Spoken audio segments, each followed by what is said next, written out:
Hello and welcome to the state preview edition of The Buzz. I'm Tom Beamer, and this is my shirt.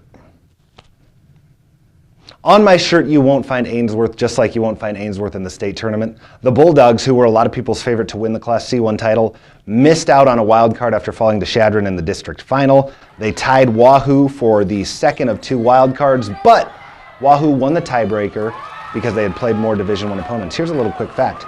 O'Neill St. Mary's finishes the season 9-11. At one point, the Cardinals were 9-5, lost their last six. If they would have won any of those games, they would have provided St. Mary's with enough points to qualify for the state tournament.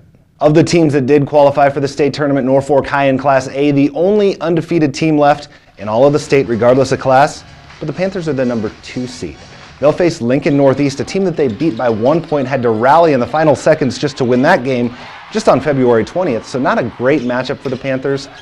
Omaha Creighton Prep gets the top seed. Look for those two teams likely to meet up in the state championship, but in Class A, as is the case most years, except for those years when Omaha Central was really good, it's pretty wide open. In Class C1, Winnebago, they're not necessarily the favorite, but in my book, in my heart, in my head, they're easily the favorite. Why? Winnebago has great balance offensively. In the paint, they have Kobe Smith and David Winget, both at 6'5". They can jump, they can pass. Defensively, they can block shots, they can rebound, and they have a lot of three-point shooters. Isaiah Medina, one of the top three-point shooters, not just in the state, but in the nation. Winnebago is a tough matchup for anybody. They can make a deep run in Class C1. They have the speed, they have the athleticism, and they have the talent to win a Class C1 state championship a year after playing in Class C2 and narrowly missing state. In Class C2, two teams that qualified, Hartington, Cedar Catholic, and Battle Creek. Both of them got pretty tough matchups. Cedar Catholic is the number 8 seed. They'll face top seeded Hastings St. Cecilia. St. Cecilia, 1 loss on the season. Cedar Catholic, though, is a different team than their 18-7 record indicates. They played before Christmas without James Kaiser, the best player in the state in Class C2. When he's on the court, the team always has a chance, and they're one of the teams that gave Gretna, the top seed in Class B, one of its top games of the year. Battle Creek, on the other hand, they're going to have to deal with Quentin Baxter, a 6'6" junior who averages 17 points.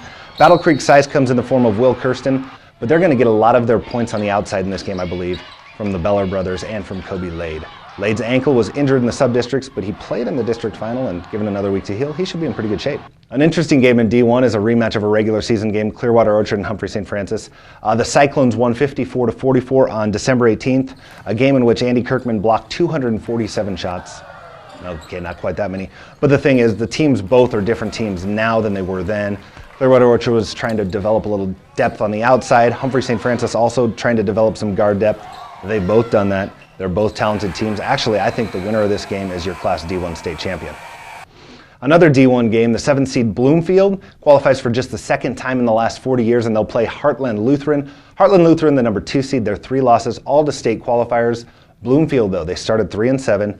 Since that start, they are 14-1. They might be overlooked by Heartland, and they're very talented, very athletic. They've done it on the football field as well. Cody Beckman, Quinn O'Brien, both in double figures for the talented Bees, who are the sponsor of this show. No, they're not the sponsor of this show. Lou's Thrifty Way. And this is the Lou's Thrifty Way state tournament preview of the year, because it's hard to do just one game when all of these teams are going to state. And our final Lou's Thrifty Way class is Class D2. Bancroft-Rosalie is going to be back to defend its state championship. They won it last year. A lot of that had to do with Nick Suits and Ties. He's not there.